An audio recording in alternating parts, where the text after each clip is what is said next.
Alhamdulillahirabbil alamin wa bihi nasta'inu ala umuri dunya waddin wa ala alihi wa ashabihi wa man tabi'ahu bi ihsanin ila yaumiddin. Amma ba'du.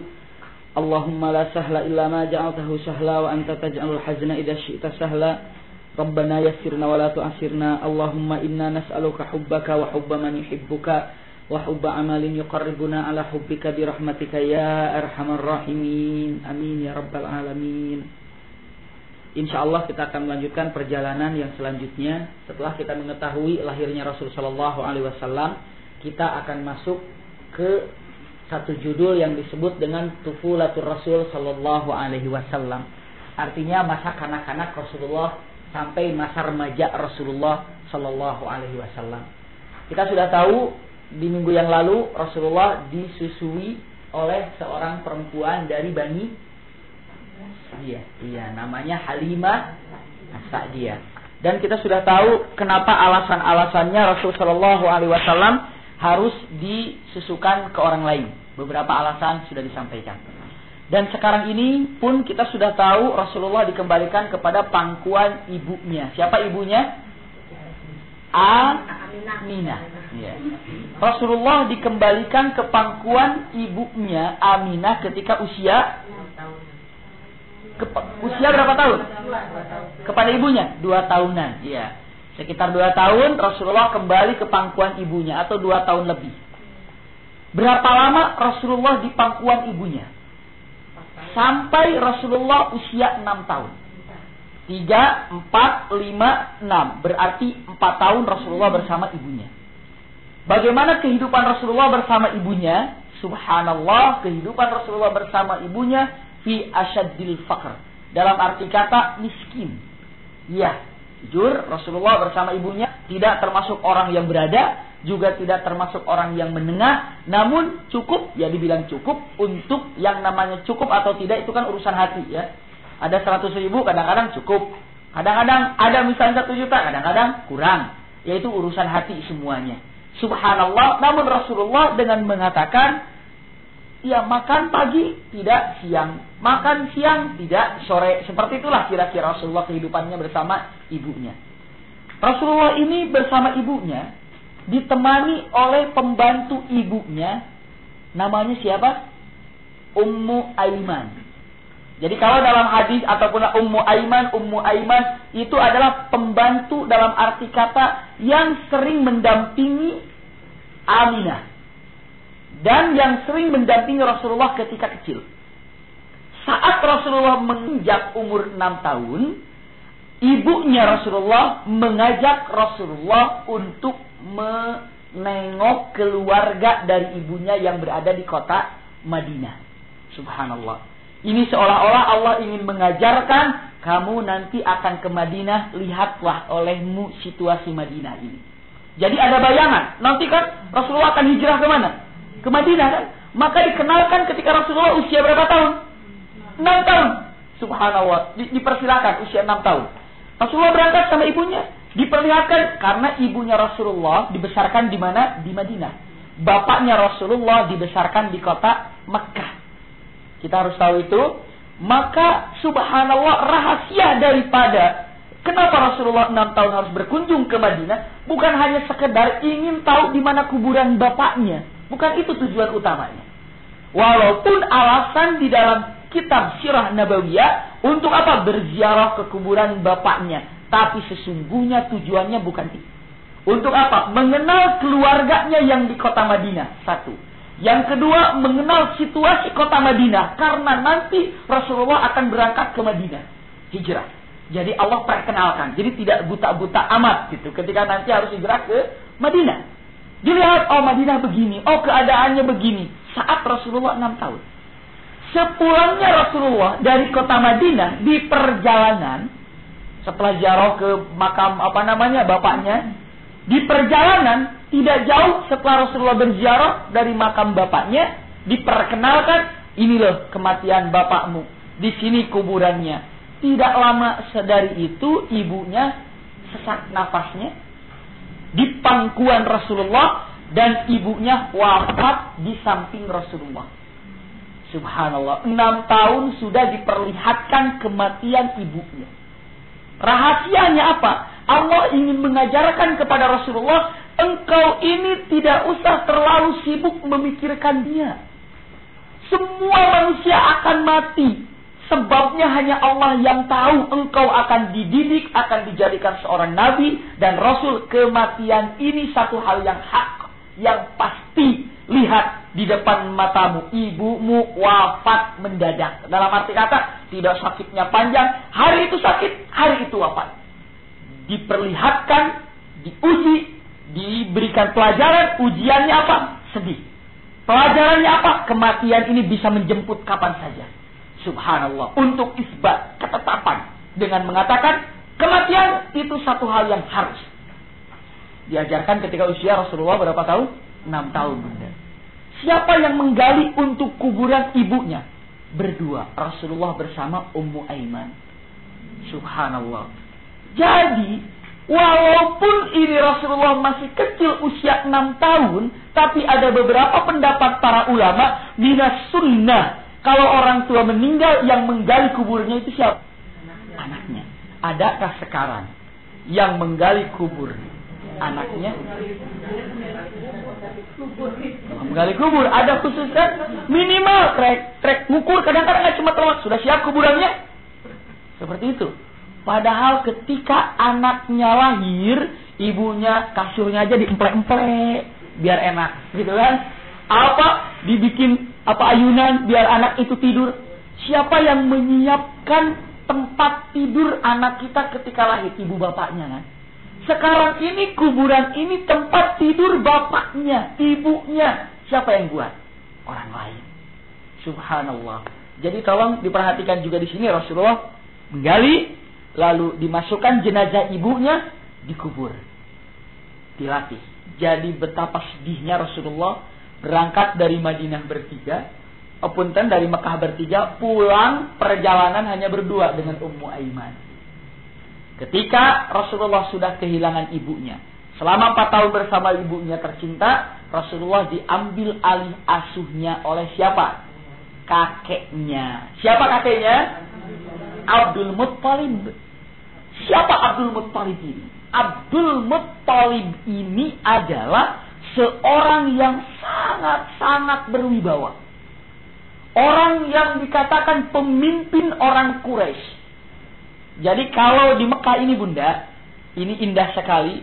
Ada mungkin sekarang seperti di Indonesia ini, ada bagian pertahanan gitu kan, ada menteri agama, ada menteri keuangan, ada menteri kehutanan, seperti itu ya. Tapi di Mekah ini hanya 3 pada waktu itu.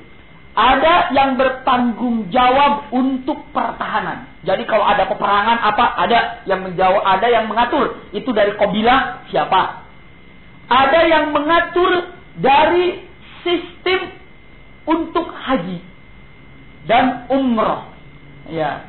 Jadi kalau untuk haji, umroh, memberi makanan kepada orang haji, memberikan makanan kepada umroh, itu dipegang oleh kabilah Bani Hashim, yaitu kabilahnya daripada Rasulullah. Iya ya. Jadi subhanallah, dari dulu ini, keluarga Rasulullah dari kakeknya, itu khusus mengurus tentang jamaah haji. Jadi kalau jamaah haji, dia yang mengurus. Jadi subhanallah, orang yang mengurus jamaah haji, orang yang mengurus umroh, asal niatnya ikhlas mengikuti sunnah Rasul, jalan. Tapi kalau seandainya hanya mencari nafkah di sana, tujuannya besarnya mencari profitnya saja, bukan itu yang dicari. Jadi kalau seandainya ingin betul-betul, lihat Rasulullah keluarganya semuanya Sufyanul Haji. Suqyal haji, pemberi minuman kepada haji, makanan terhadap jemaah haji. Paling hebat mungkin kalau kita sebutkan ulamanya. Di Mekah pada waktu itu kakeknya Rasulullah, Abdul Muttalib. Bagaimana kedudukannya, bagaimana wahnya, bagaimana indahnya, itu bisa terlihat ketika Abdul Muttalib bertemu dengan siapa? Raja siapa kemarin saya sampaikan? Raja yang ingin menghancurkan Ka'bah, raja siapa? Raja Abraha. Abraha ya? Betul. Namrud apa Abraha? Yakin. Kalau Namrud siapa? Namrud. Raja Namrud, Raja Namrud. Raja Abraha. Iya. Lihat ketika Abraha turun dari singgasananya untuk menjemput siapa? Kakeknya Rasulullah. Enak ada angin depan dikit. Enggak enak, dingin aja gitu. Kan kena. Jadi ada Abraha, ada Namrud. Tapi yang sekarang kita lihat Abraha. Bunda, hebatnya Abdul Muttalib ini, wibawanya tinggi. Sampai Abdul Muttalib ini di depan Ka'bah itu ada kursi. Kursi ini khusus untuk Abdul Muttalib. Jangankan pemuka Quraisy pun, ataupun jangankan anak-anak ataupun orang-orang yang lewat di situ, pemimpin Quraisy yang lainnya pun tidak berani duduk di mana? Tidak berani duduk di kursi singgasananya Abdul Muttalib. Dia bukan raja, tapi orang sangat wibawa. Nah, dan saat itulah Abdul Muttalib selalu musyawarah begitu kan, memecahkan permasalahan karena dia ketua daripada orang Quraisy. Dan saat memimpin musyawarah, Rasulullah ini selalu duduk di samping siapa? Abdul Muttalib. Saat usia 6 sampai berapa tahun? 8 tahun, karena kakeknya Rasulullah wafatnya usia 8 tahun Rasulullah, itu 2 tahun Rasulullah diperlihatkan bagaimana kalau memimpin rapat. Bagaimana kalau berbicara dengan orang-orang yang pejabat. Siapa yang mengajarkan ini? Allah melalui siapa? Melalui gerakan-gerakannya Abdul Muttalib. Jadi jangan kira Rasulullah ini begitu saja jadi nabi. Tidak. Rasulullah ya seorang seorang yang disebutkan politikus, iya, seorang jenderal perang, iya, seorang hakim juga, iya, seorang ulama juga, iya, seorang suami juga, iya, seorang bapak juga, iya, seorang petani juga, iya, pedagang juga, iya. Semua diborong oleh Rasulullah ini. Maka lihat, diajarkan bagaimana cara berbicara kepada orang dalam arti kata pejabat ataupun yang punya wibawa. Rasulullah melihat, oh kakeknya memimpin rapat begini. Oh kakeknya ketika memarahi orang bawahannya begini. Oh ketika kakek menghormati seseorang yang berjasa begini. Rasulullah melihat semuanya. Usia 6 sampai 8 tahun. Subhanallah. Ini persiapan Allah Subhanahu wa taala untuk dijadikan Rasulullah sebagai nabi. Bunda 8 tahun wafat kakeknya. Diambil oleh siapa sekarang ini? Pamannya Rasulullah, Abu Talib. Kakeknya Abdul Muttalib, ayahnya Rasulullah, pamannya adalah Abu Talib.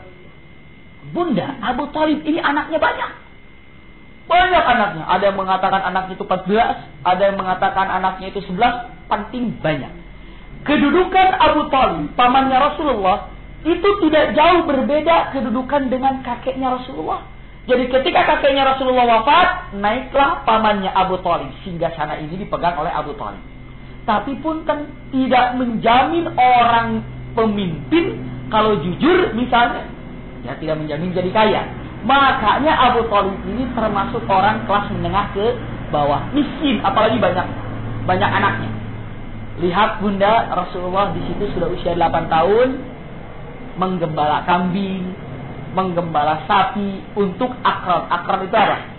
Untuk mencari uang bengolan, dalam arti kata recehan. Untuk apa? Untuk makan beliau dan keluarga Abu Talib ini.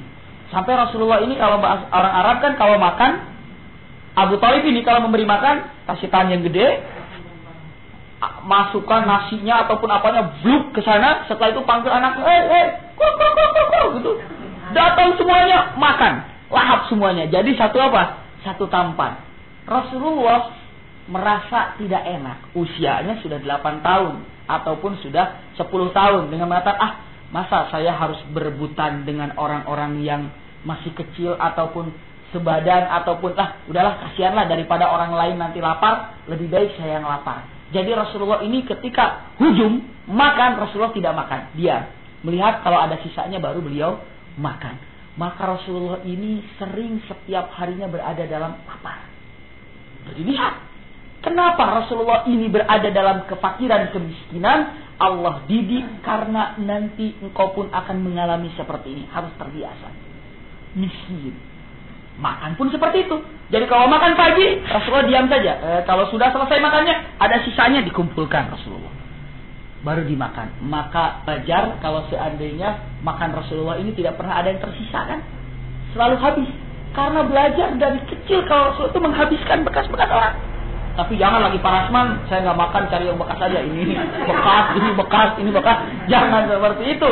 Nah, tapi Bunda, makannya bagaimana? Makannya minimal secukupnya, habiskan. Harus sampai bersih, insya Allah. Itulah keadaan Rasulullah, ya kan? Jadi kalau tahu misalnya, pernah nggak dengar, oh tidak bagus kalau makan disisakan, harus bersih. Pernah dengar itu ya? Iya. Iya, dari kecil mengatakan seperti itu. Tapi alhamdulillah mungkin sekarang baru tahu sejak kapan Rasulullah belajar seperti itu. Sejak usia 8 tahun, Rasulullah ini sudah makan yang sisa-sisa mubazir. Dimakan sama beliau. Sisanya. Subhanallah. Ini.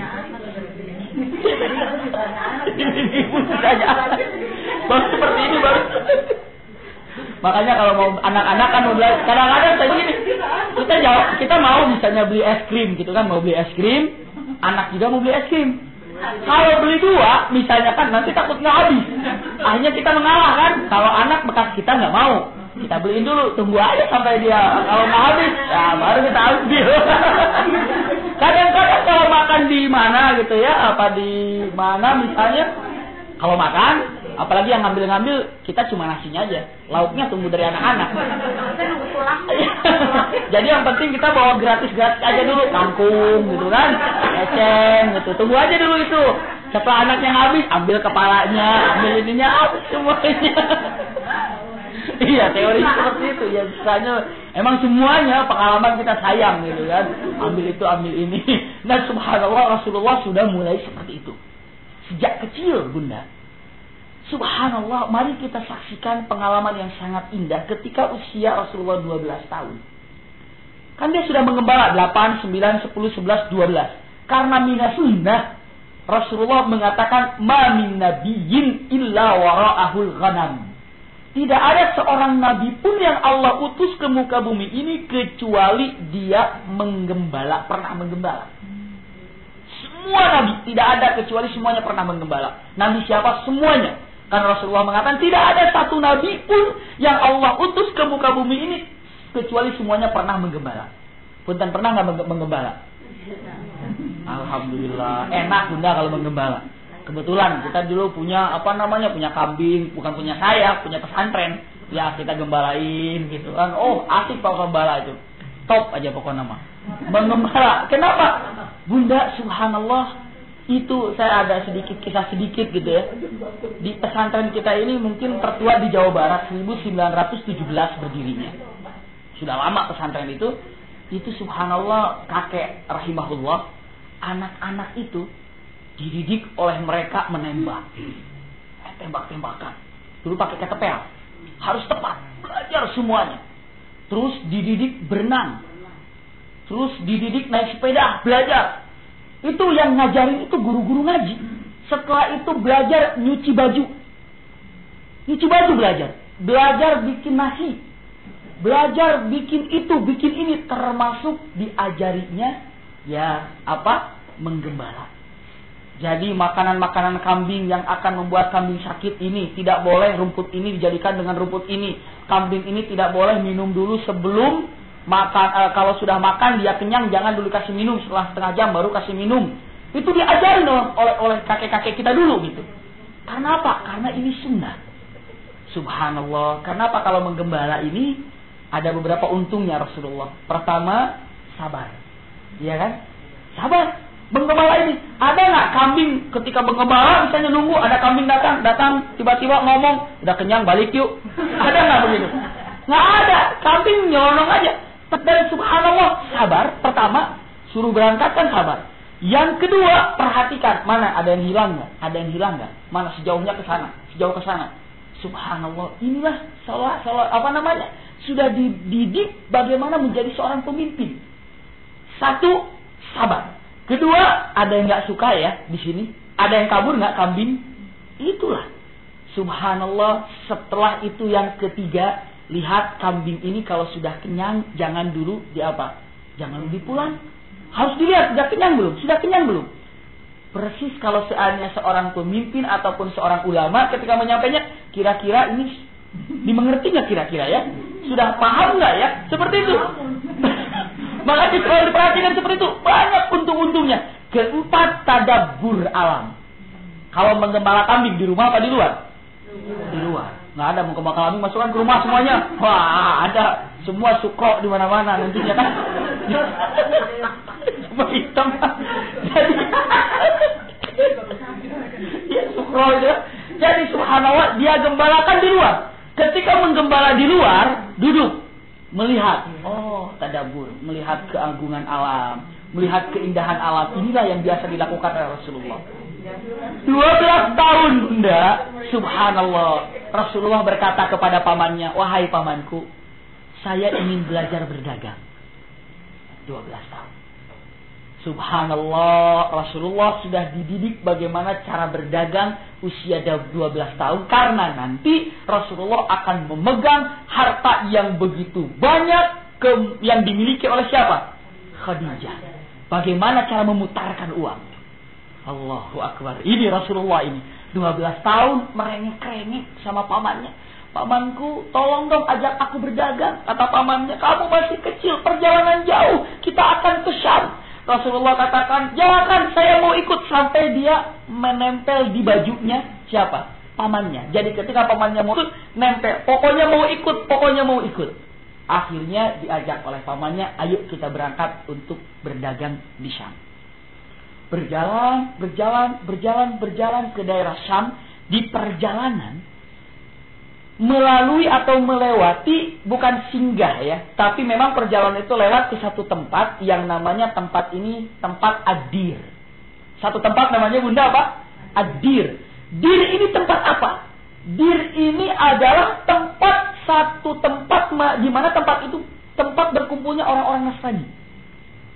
Orang-orang Nasrani dalam arti kata mungkin Dir ini pesantrennya orang Nasrani lah, ataupun kampungnya orang Nasrani di daerah yang disebut Ad-Dir. Di situ ada seorang rahib ataupun yang kita sebut apa ya? Pendeta. Pendeta di situ melihat satu kafilah yang datang dari jauh. Dia melihat satu hal yang aneh. Kenapa? Kafilah itu apa? Pasukan, rombongan yang bisa dikatakan kalau kafilah satu rombongan lebih daripada 70. Itu kafilah. Jadi kafilah itu berarti besar ya. Satu kafilah kalau firqah, grup mungkin kecil. Bisa 10, bisa 5, itu firqah. Tapi kalau kafilah itu lebih daripada 70 unta. Banyak berarti kan? Di atasnya selalu ada awan. Buhairah ini memperhatikan ini ada sesuatu di grup ini, di kafilah ini, karena awan selalu mengikutinya. Sampai berhenti di satu tempat. Terlihat oleh Buhairah, awan itu pun apa bunda? Berhenti. Subhanallah. Baru Buhairah dengan mengatakan, wahai, kepada siapa ini? Kepada teman-temannya, kalau enggak kepada murid-muridnya. Dengan mengatakan, wahai murid-muridku, engkau lihat kafilah di sana? Iya. Sampaikan ke kafilah yang ada di sana. Kalau aku Buhairah, sampaikan kepada siapa bunda? Sampaikan kepada kafilah itu yang banyak itu, kalau sesungguhnya aku Buhairah.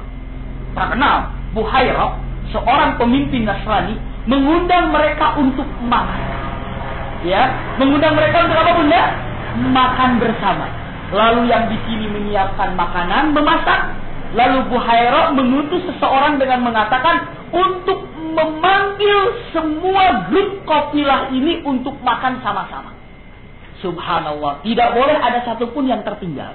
Maka akhirnya bunda, datanglah seorang ini dengan mengatakan ke kafilah, wahai kafilah yang begitu besar, aku adalah utusan dari Buhairah. Utusan apa? Bahwa sesungguhnya Buhairah memanggil kalian untuk makan bersama-sama. Walah, gembira semuanya, Masya Allah. Diundang oleh Buhairah, diundang oleh pendeta terkenal. Di tempat Dir lagi. Berangkat semuanya. Setelah berangkat semuanya, duduk di satu tempat. Mungkin di tempat, tempat pertemuan. Sudah duduk semuanya. Datang Buhairah masuk. Ketika Buhairah masuk, dia melihat satu persatu. Yang di mana? Yang duduk di situ. Siapanya? Tamunya. Tamu yang dari mana? Yang kafilah tersebut. Dilihat. Tapi tidak ada yang cocok di dalam hati. Lalu Buhairah dengan mengatakan, siapa pemimpin kafilah ini? Ada satu orang, saya kafilah ini pimpinannya. Lalu Buhairah mengatakan, apakah semua dari kafilahmu sudah diundang untuk makan ke sini semuanya? Begitu kan? Siapa yang bertanya ini bunda? Buhairah. Lalu salah seorang dengan menjawab mengatakan, wahai Buhairah, semuanya telah hadir di tempat ini kecuali seorang anak kecil. Kami perintahkan untuk menunggu barang-barangku di sana. Maka Buhairah agak sedikit marah dengan mengatakan, alam aqulu lakum an ta'tuna kullukum? Bukankah aku sudah mengatakan kepada kalian untuk datang seluruhnya ke tempat ini untuk makan bersama-sama? Bunda tahu kenapa rahasianya Buhairah memanggil makan bersama-sama di situ untuk apa? Untuk mencari siapa yang ada awan di atasnya itu. Untuk mencari itu rahasianya, bukan hanya untuk makan-makan biar kenyang pulang lagi, bukan. Tapi dia melihat rahasia di kafilah ini ada awan yang mengikuti. Maka kafilah ini diundang untuk makan bersama-sama, tapi selesai duduk semuanya, Buhairah ini tidak melihat satupun di situ tanda kenabian. Maka Buhairah wajar bertanya, apakah sudah datang semuanya ke sini? Semua mengatakan sudah, tapi hanya tinggal satu orang anak kecil yang kami suruh menjaga barang-barang. Buhairah marah dengan mengatakan, bukankah aku suruh kalian untuk datang semuanya? Maka setelah itu panggilkan yang anak kecil itu. Dipanggil anak kecil, baru saja berhadapan dengan Buhairah. Buhairah sudah apa? Sudah bergetar jantungnya, fartajab, sudah gemetar dengan mengatakan, ahwan nabiyul ummah. Ini cara jalannya Nabi akhir zaman. Subhanallah. Baru melihat jalan kakinya saja, Buhairah sudah mengatakan, ini tanda-tanda Nabi akhir zaman. Turun. Baru setelah itu, tapi Buhairah tidak sanggup berkata, hanya bergetar. Duduk Muhammad sallallahu alaihi wasallam. Umur usia 12 tahun. Buhairah duduk di depannya dengan mengatakan, punten bunda, Buhairah ini seorang pendeta. Lalu dia bertanya dengan mengatakan, ya walad, Bismil Uzza wallata as'aluk. Artinya, wahai anak kecil, atas nama Uzza dan atas nama Lat, aku bertanya kepadamu. Muhammad ini menjawab dengan mengatakan, la tas'alni bismil Uzza wallat, bal is'alni bismillah. Dalam arti kata, engkau jangan bertanya kepadaku atas nama Uzza dan Lat. Sesungguhnya tidak ada yang aku benci kecuali Uzza dan Lat.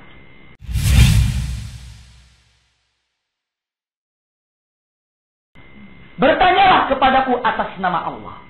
Buhairah dalam hatinya, memang di dalam Injil seorang nabi ini tidak pantas untuk menyukai apalagi menyembah Uzza, Lata, Manat, Yaghut, Ya'uq, Nasr, Siwa dan selanjutnya. Nama-nama apa yang saya sebutkan? Nama-nama patung.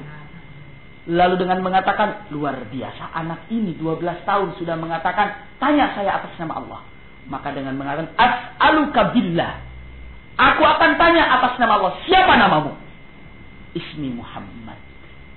Namaku adalah Muhammad. Bergetar hatinya ketika mendengar namanya Muhammad. Fartajab. Waduh, luar biasa. Ini Muhammad. Ditanya, min ayyati qabilah. Dari qabilah mana? Quraisyil Arabi. Quraisy Arab. Bergetar lagi. Karena Quraisy ini sudah ketahuan. Di daerah Mekah. Daerah Mekah ini tempatnya Nabiullah Ismail alaihi salam. Sudah yakin. Setelah itu dengan mengatakan, inza ala dhahrik. Perlihatkan punggungmu kepada saya. Rasulullah masih ada apa dilihat? Dibuka punggung ininya, terlihat ada tanda kenabian, khatmul anbiya, seolah-olah stempel anbiya. Bagaimana bentuknya? Hitam seperti punten lihat kalau ayam, ya kalau ayam di daerah pahanya lah kira-kira gitu ya. Kan ada bulu-bulu kecil. Bukan bulu-bulu yang besarnya, ada bulu-bulu halus yang kecil. Seperti itulah tanda kenabian di sini. Makanya ada beberapa hadis yang mengatakan, hadisnya Hasan, kullal anbiya lahu khatamul anbiya. Seluruh nabi ini ada tanda kenabian di pundaknya. Sebelah kanan. Seluruh para nabi. Ada hadis yang mengatakan seperti itu. Tapi sayang, tidak pernah ada yang mengecek tentang Nabi Ibrahim, Nabi Isa, Nabi Musa, Yusuf, Daud, tidak ada. Tapi yang pernah banyak terlihat itu khatamnya Nabi siapa? Nabi Muhammad Sallallahu Alaihi Wasallam. Seperti halnya semua kenal salah seorang, nanti kita simpan dulu ya, simpan dulu ini.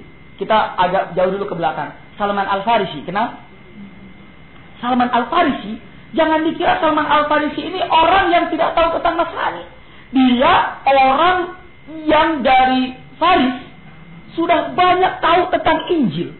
Di dalam Injil mengatakan seorang nabi tidak menerima sedekah, tapi seorang nabi menerima hadiah. Satu cirinya di Injil di waktu itu. Seorang nabi akan membawa minuman untuk tamunya dengan tangannya sendiri.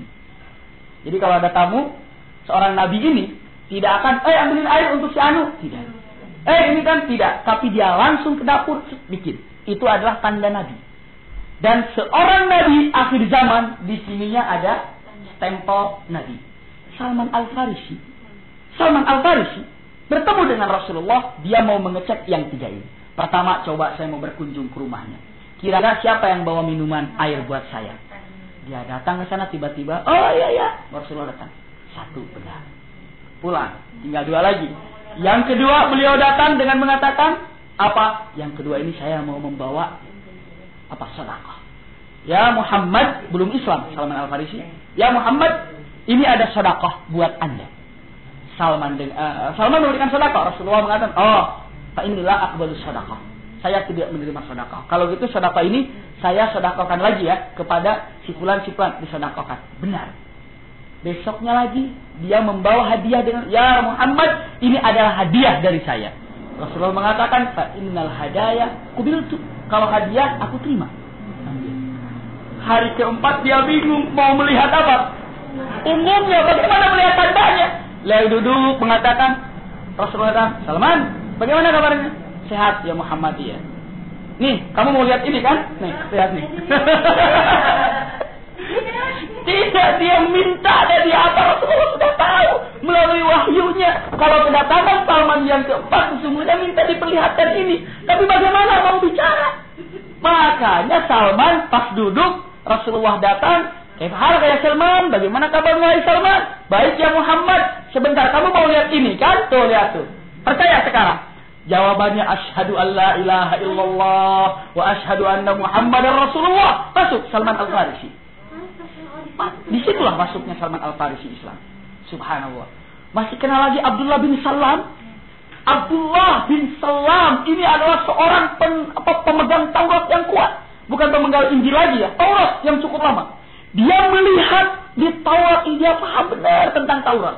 Di dalam Taurat ini, subhanallah, di dalam Taurat ini diperlihatkan tanda-tanda kenabian. Di antaranya, tanyakan kepada seorang nabi tentang ruh. Apabila dia mengatakan tidak tahu tentang ruh, itulah nabi. Tanyakan kepada nabi bahwa kalimat apa yang paling agung. Jawabannya kalimat la ilaha illallah.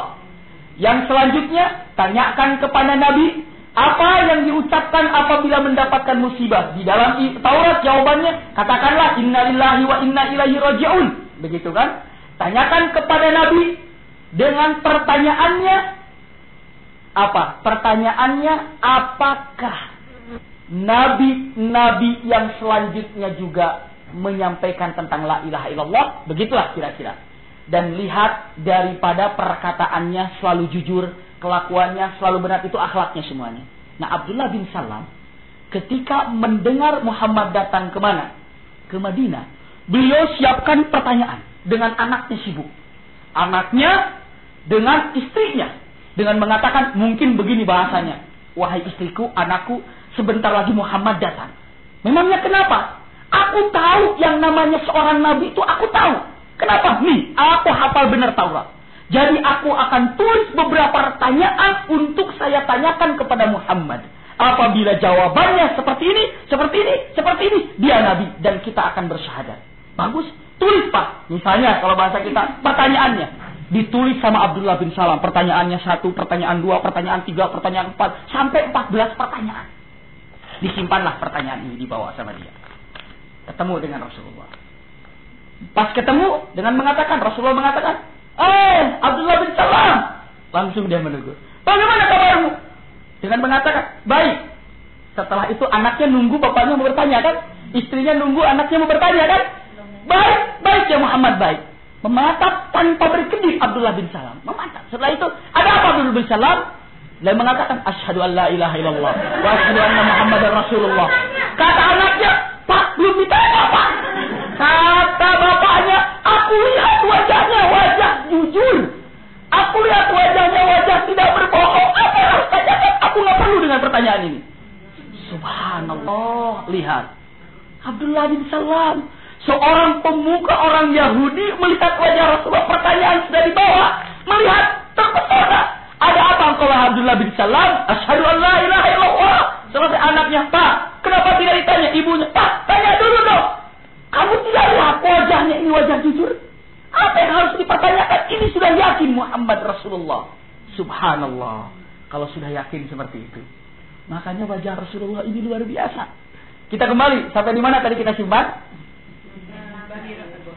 Buhaira, iya, sip, masya Allah.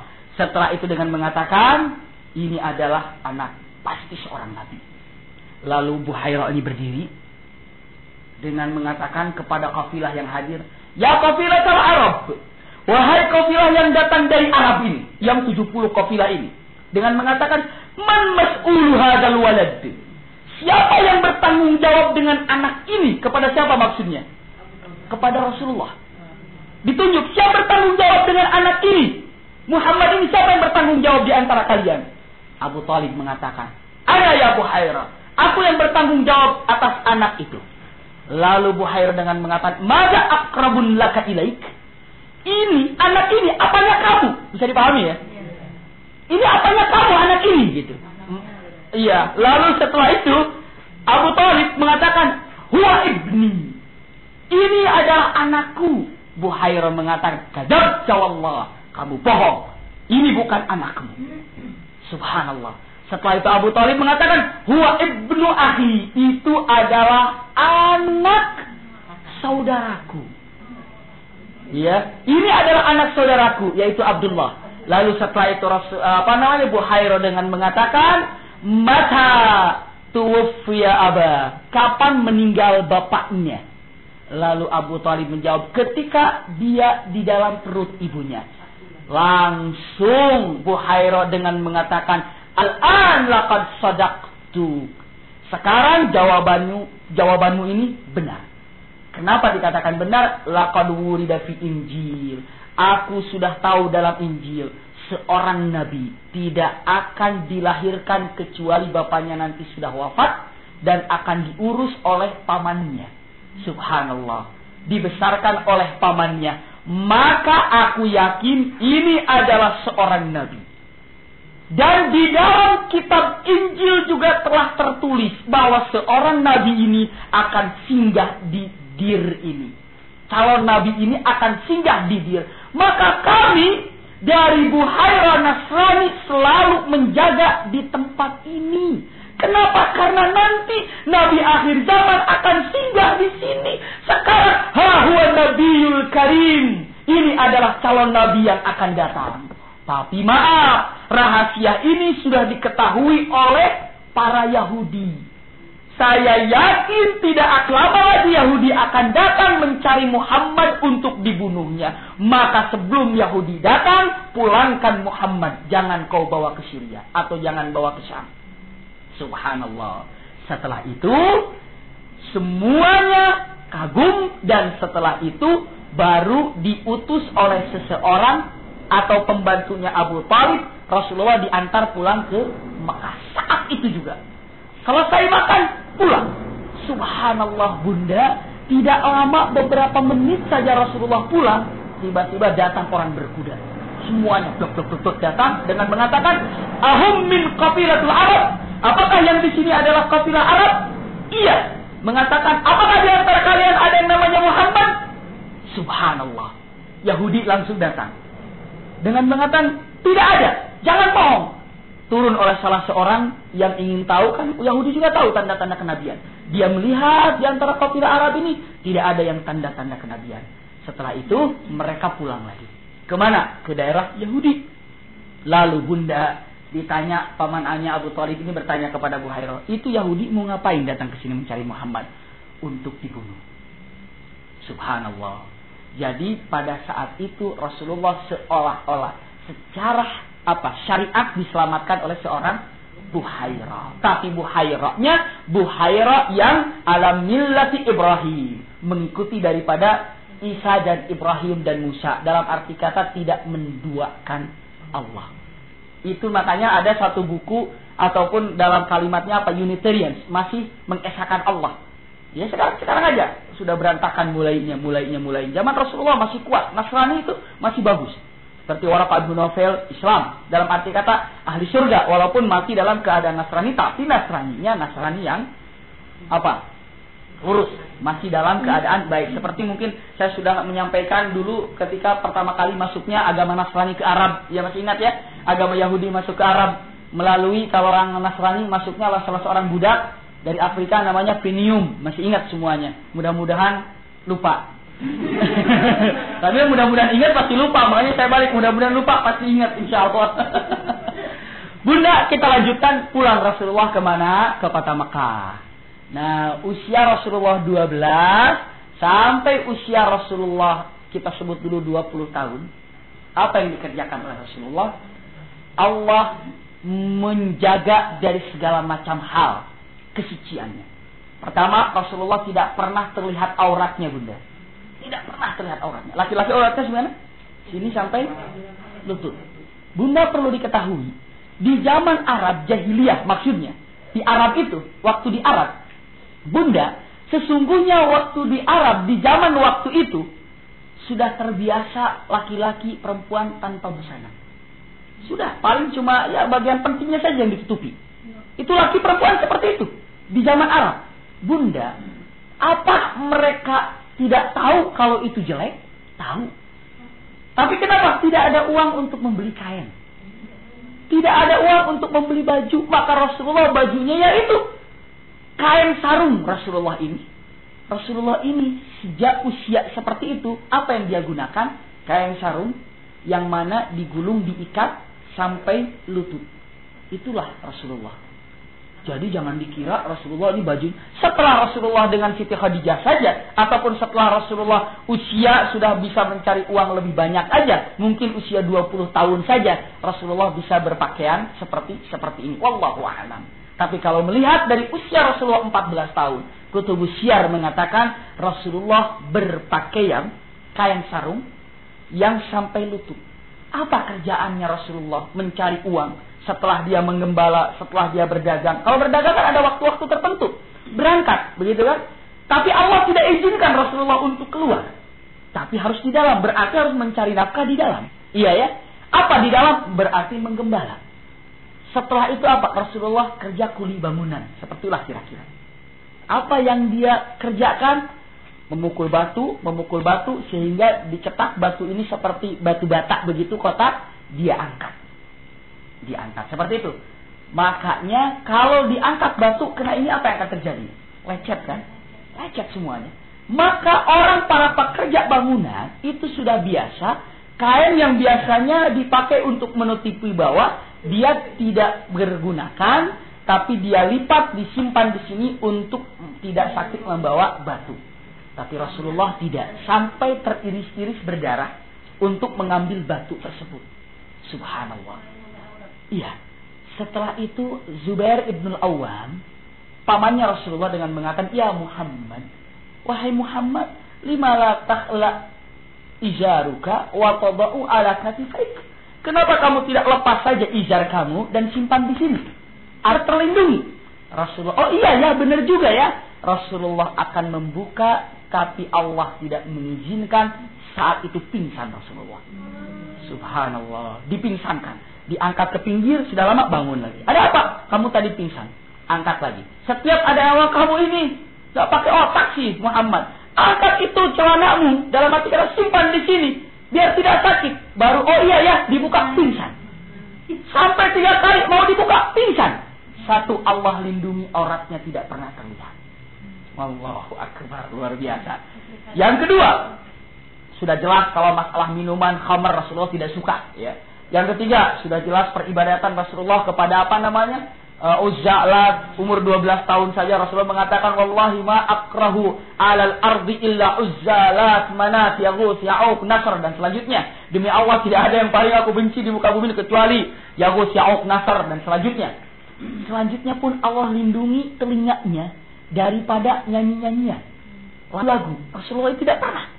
Rasulullah ketika mengembala di atas, tiba-tiba ada sekelompok pengantin. Biasa kalau pengantin, wah nyanyi begitu segala macam. Rasulullah mengatakan, kayaknya saya mau melihat nyanyian itu, rombongan itu. Lalu Rasulullah mengatakan kepada temannya, tolong jaga ya gembala saya mau ke bawah. Rasulullah turun ke bawah, sudah sampai di bawah, nunggu yang datang. Tiba-tiba Allah masukkan rasa ngantuk sampai tertidur. Sampai itu udah lewat semuanya, udah jauh dia bangun. Loh, udah jauh. Naik lagi ke atas. Dikatakan besoknya lagi, datang lagi, ada pengantin lagi. Saya mau lihat dulu ke bawah. Kata yang di atasnya, loh, kamu kan kemarin sudah, saya ketiduran kemarin. Ya sudah, turun. Baru duduk nunggu, tidur lagi. Lewat lagi. Sampai 3 kali, maka Rasulullah sadar berarti ini sesuatu yang dilarang. Subhanallah. Usia berapa ini? Usia Rasulullah dari 12 tahun sampai 20 tahun. Saya akan persingkat karena ingin lebih panjang lagi biar semuanya nanti akan lebih semangat keadaan saksiah Rasul sallallahu alaihi wasallam. Dari 20 sampai 20 ataupun 24 tahun, 20 tahun yang kita perlihatkan Rasulullah banyak pedihnya menggembala tukang kuli bangunan, sepertilah kira-kira, ataupun angkat tukang bikin batu, pecahan batu, segala macam. Itulah kehidupannya. Tapi dijaga oleh Allah Subhanahu wa taala dari hal-hal yang kotor dunia. Usia 25 menjelang 25 ataupun 24. Rasulullah dari usia 12 tahun saja ataupun dari mulai balik 14 tahun saja di Mekah Rasulullah ini sudah terkenal Amin. Apa Amin itu? Al-Amin, yang dapat dipercaya. Jujur, gelar ini didapatkan oleh Rasulullah bukan dari Allah. Bukan Allah mengatakan kamu Al-Amin, bukan pada waktu itu, tapi dari masyarakat karena saking apanya? Saking jujurnya. Misalnya kalau di majelis ini ada orang yang tidak pernah bolos pengajian sehingga terkenal dengan mengatakan, oh ahli pengajian sih. Siapa yang mengatakan ahli pengajian? Orang-orang bukan mengatakan saya ahli pengajian loh, saya nggak pernah bolos. Enggak. Ya sebenarnya siapa yang mengatakan, oh dia ahli pengajian? Orang-orang yang memberikan gelar itu. Ketika dia tidak datang misalnya pengajian, orangnya tidak mengatakan dia malas untuk tidak ngaji. Paling dia tidak mungkin tidak hadir kecuali ada masalah yang penting. Ada masalah yang tidak bisa ditinggal. Sudah begitu kan? Pasti seperti itu. Karena mengatakan, ya ini ahli pengajian. Yang memberikan gelarnya bukan ditempel ahli pengajian. Tidak. Tapi memang dia ini selalu hadir. Rasulullah ini karena selalu jujur perilakunya, akhlaknya baik, perilakunya sangat terpuji. Maka bunda semua mengatakan Muhammad ini adalah memang orang terpuji. Artinya Muhammad terpuji ya. Dan jujur. Gelar ini disandang ketika beliau masih kecil. Sampai usia 24 tahun. Dengan mengatakan, apakah Rasulullah ini Muhammad ini terkenal kejujurannya sampai di Jazirah Arab? Iya. Sampai di kota Mekah? Iya.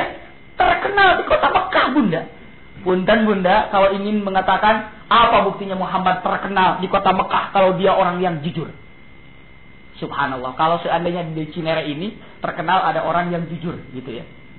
Lebih baik daripada terkenal ada orang yang pintar. Pintar nggak jujur buat apa? Tapi orang yang jujur itu yang paling hebat. Rasulullah gelarnya Al-Amin. Bunda lihat. Di usia Rasulullah 24 menjelang 25 ada seorang perempuan janda. Kaya, cantik, berwibawa. Siapa namanya perempuan ini? Siapa? Khadijah. Silakan minum dulu. Kita akan berbicara masalah seorang saksiah, seseorang namanya Khadijah. Beliau ini adalah bangsawan, kaya luar biasa. Kaya sebelum menikah dan sudah menikah. Khadijah ini pernah bersuamikan 2 sebelum Rasulullah. Suami yang pertama itu namanya Atiq bin Aiz al-Makhzumi. Afiq bin Aid al-Makhzumi. Ini nama suami pertama. Suaminya ini kaya, tapi wafat. Otomatis pada zaman itu kekayaan suaminya jatuh kepada siapa? Khadijah. Subhanallah. Allah sudah siapkan. Islam ini akan ditopang oleh seseorang yang kaya. Selanjutnya, Rasulullah punten Khadijah pun setelah wafat Afiq al-Makhzumi menikah dengan seorang laki-laki, Abahala. Siapa orang ini? Juga orang kaya. Abahala At-Tamimi, juga orang kaya. Wafat pula Abahala, kekayaannya jatuh kepada Khadijah. Dua orang kaya jatuh harganya ke seorang perempuan yang luar biasa cerdik, pintar, berwibawa, namanya Khadijah. Subhanallah bunda. Luar biasa Khadijah ini. Ketika suami pertama wafat, terpukul hatinya ya. Ada trauma sedikit untuk tidak menikah lagi. Wafat lagi suami yang kedua, dia mengatakan, sudah saya tidak akan menikah lagi. Titik. Kenapa? Trauma. Sudah 2 kali punya suami, meninggal lagi, saya sudah tidak mau menikah lagi. Sehingga wajar.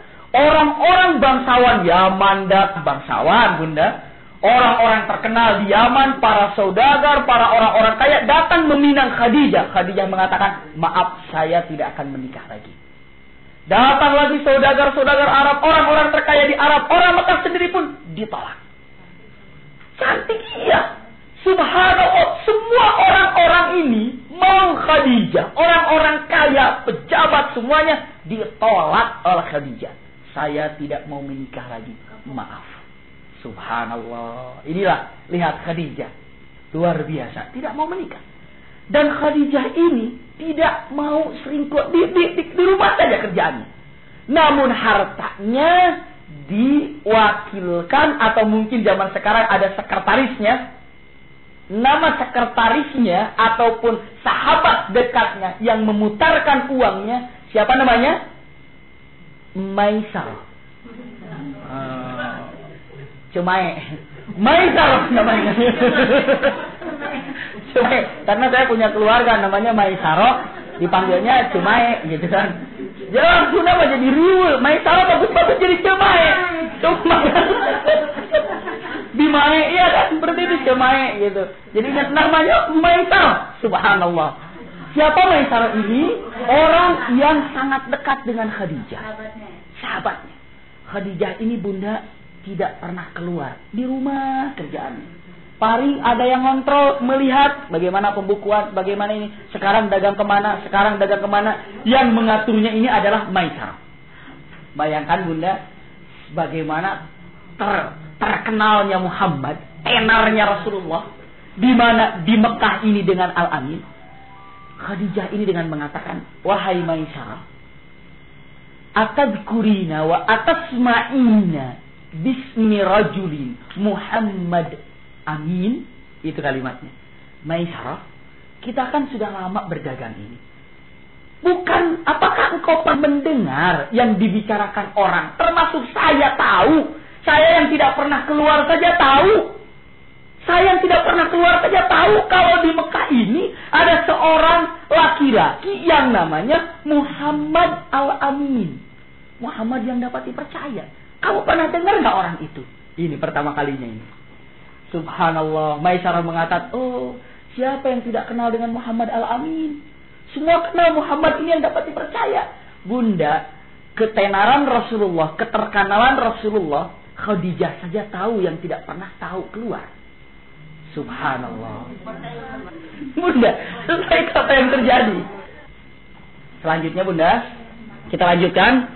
Maisarah ini adalah Cemae ini, subhanallah. Akhirnya Khadijah mengatakan, kamu tahu nggak yang namanya Muhammad yang terkenal Amin ini dapat dipercaya? Ya, semua orang tahu. Siapa yang tidak mengenal dengan Muhammad? Kalau begitu, mau nggak kira-kira ya menjaga hartaku ini untuk diputarkan berdagang ke daerah Syam ataupun ke Syria? Coba dihubungi. Masuk. Ya, Khadijah yang menyuruh kepada Maisarah. Akhirnya Maisarah datang, belum ketemu nih. Khadijah dengan Rasulullah belum ketemu. Datang dengan mengatakan, wahai Maisarah, bicaralah kepada Muhammad. Datang Muhammad, saya adalah orang kepercayaan Khadijah. Rasulullah, wah, Senang sekali Rasulullah dipercaya oleh Khadijah. Kaya, baik, luar biasa Rasul. Aduh, mulai nih kehidupannya dipercaya oleh orang apa? Pejabat. Iya kan? Oleh siapa? Terkaya, Khadijah. Benarkah? Iya. Kemana? Dagang ke Syam. Berangkat ke daerah Syam. Akhirnya Rasulullah siap. Oke, gitu kan? Berangkat ke Syam, di perjalanan, berhenti di satu tempat pada waktu Rasulullah usia berapa tahun? 12 tahun. Masih ingat 12 tahun? Yang waktu kapan disampaikan? Tadi, iya. Baru tadi saya sampaikan. 12 tahun. Kayaknya udah lama. Aduh. Udah berapa minum kali gitu kan. 12 tahun. Dan di situ pun ada Buhairah. Tapi Buhairahnya bukan Buhairah yang baru. Karena dalam Injil disebutkan bahwa Muhammad Rasulullah ini tinggal 2 kali di Dir ini. Maka kali yang pertama oleh Buhairah yang dulu. Kali yang kedua ini Buhairah yang sekarang ini. Baru melihat satu kafilah pun diikuti oleh awan. Setelah itu Buhairah langsung dengan sendirinya berjalan. Kebetulan kafilah ini berhenti. Buhairah masuk sana. Dan subhanallah Rasulullah karena panas.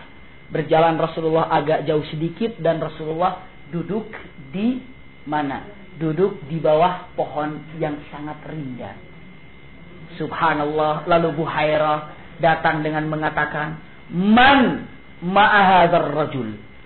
Siapa di antara kalian yang menyertai laki-laki yang duduk di sana? Lalu Maisarah mengatakan, Ana ya Buhairah. Saya wahai pendeta. Aku yang bersama dengan laki-laki itu. Baru dengan mengatakan, kamu apanya dia? Takut istrinya. Begitu kan? Karena istrinya pun tidak pernah keluar di dalam Injil. Lalu mengatakan, aku adalah pembantunya Khadijah yang memiliki harta. Dan harta ini aku putarkan. Sekarang aku bersama dia untuk berdagang. Lalu Buhairah mengatakan, Sadaqati, sekarang aku percaya. Memang begitu di dalam Injil. Udah jelas Injil semua mengatakan. Setelah itu baru mengatakan Buhairah ini, Ya Maisarah, kamu tahu nggak laki-laki itu? Iya. Siapa namanya? Muhammad. Sadaqti, benar. Dalam Injil pun begitu. Setelah itu, kenapa memangnya Buhairah? Sesungguhnya dia adalah calon Nabi. Maisarah, memangnya kenapa? Lihat. Ketika engkau berjalan, apakah engkau merasa kepanasan? Tidak. Di atasmu ada awan karena kau bersama Muhammad. Satu. Iya. Yang kedua, Buhairah mengatakan, kamu lihat pohon itu? Iya, aku lihat pohon itu. Ada yang aneh tidak di pohon itu? Dilihat. Iya, baru diperhatikan aneh. Apa yang kau lihat Maisarah? Ternyata Gusun itu ranting, cabang. Ketika Rasulullah duduk di posisi ini, cabangnya semuanya merunduk ke sana. Seolah-olah setiap cabang itu berebut untuk menutupi Rasulullah. Semuanya melengkung ke hadapan Rasulullah. Lihat, semua cabang saja, Gusun saja, semuanya merunduk merapat ke Rasulullah. Subhanallah. Baru Maisarah berdecak kagum. Setelah Rasulullah berangkat, tiba-tiba Gusun ini kembali lagi posisi semula. Iya. Formasinya seperti semula lagi. Setelah itu berangkat, datang ke Syam, berdagang. Maisarah ujung-ujungnya tidak sibuk dengan berdagang, sibuk memperhatikan Muhammad. Bagaimana dia berdagang? Dengan jujur, dengan kalimat yang baik, dengan kalimat yang luar biasa, sopan. Sehingga yang biasanya di situ harus tinggal 1 bulan, 1 minggu barangnya habis. Kepandaian Rasulullah berdagang. Setelah itu Maisarah, ayo kita pulang ke Mekah. Kata Rasulullah, tunggu. Kita beli barang-barang yang bisa laku selama di mana-mana. Kita akan lewat di mana saja. Kita akan lewat di daerah ini, di daerah ini, di daerah ini. Di daerah ini apa yang paling laku? Ambil dari situ.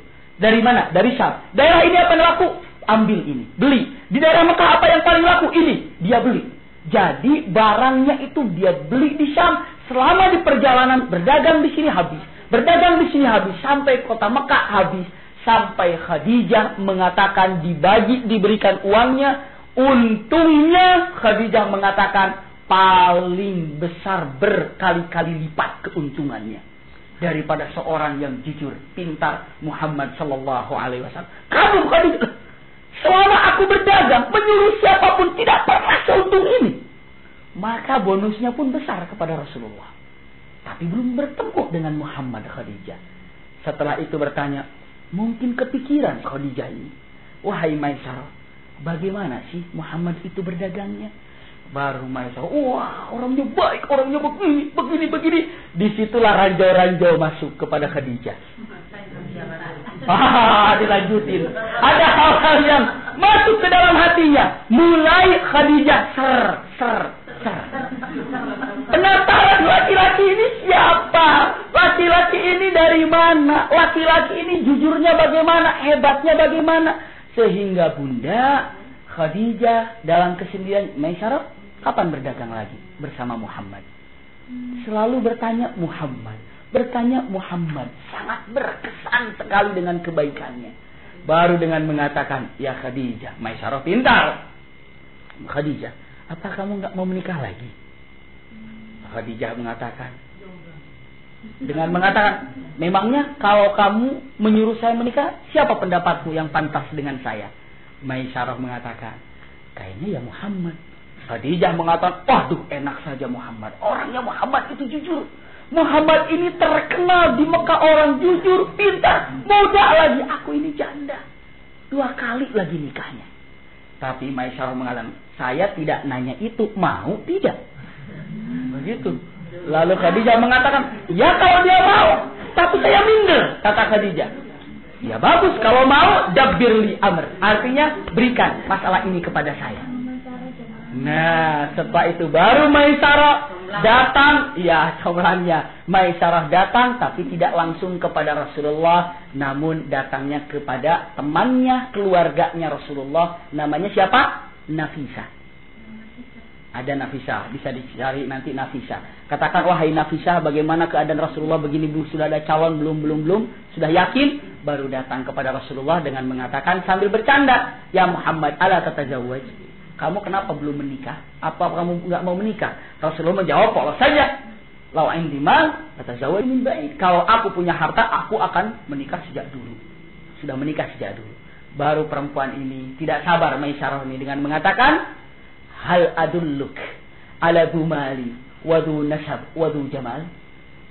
Mau nggak aku tunjukkan seorang perempuan yang cantik, yang berwibawa dan nasabnya juga baik? Mau nggak aku tunjukkan?